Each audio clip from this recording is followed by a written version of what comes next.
President Moon Jae-in concluded his first meeting with leaders of the nation's biggest companies this Friday evening. This follows the first day of talks. President Moon met with chiefs and executives of Samsung, SK, Lotte, GS, Hyundai Heavy Industries, KT, and Korean Airlines unit of Hanjin Group. Let's go live to our Cheongwade correspondent Moon Connyoung right now. Connyoung, what's the latest? Right, Daniel.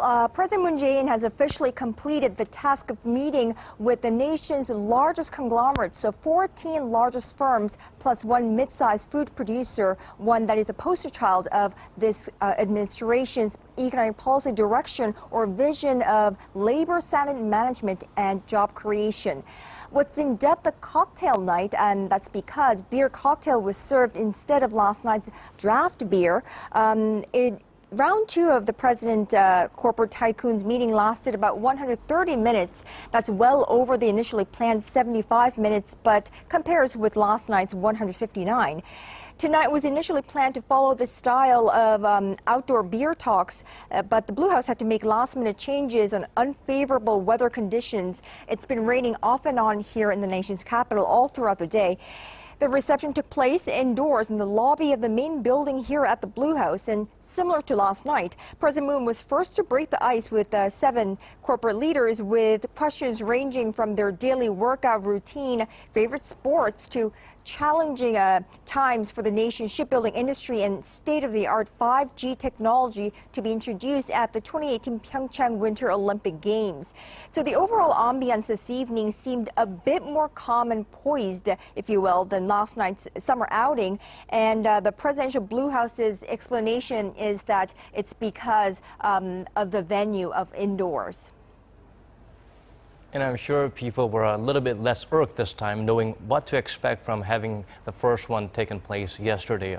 Connyoung, do you know what topped the discussion table tonight? Well, good point, Daniel, by the way. And discussed today was also fostering more job creation and economically mutually beneficial cooperation between these large companies and their subcontractors, so small and medium-sized enterprises.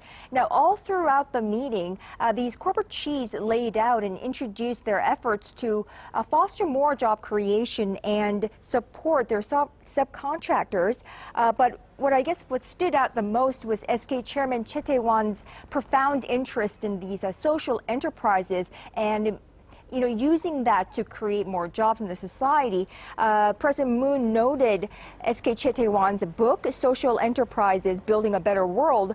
Now, all in all, the corporate tycoons almost competitively, it seemed, laid out their strategies to better realize the new government's economic policy vision, from building institutions to provide education for their subcontractors to plans to increase female employees in the workplace. Of course, these leaders weren't shy to air gripes over the challenges that they face in their respective fields, with head of Hyundai Heavy Industries asking for government support in the once golden star of South Korean economy, the shipbuilding industry. Whether President Moon Jae-in's two-day meeting with the nation's business leaders will directly lead to visible outcome, it's too soon to tell. But one thing's for sure, South Korean President Moon Jae-in has successfully presented himself as an approachable leader to the nation's family-owned conglomerates, and as they, quoting the president, go hand in hand in reviving this economy. Daniel? Right, to work with him, not against him, and a chance for him to have an open conversation. Certainly welcome developments there. Thank you for those updates, Connyoung.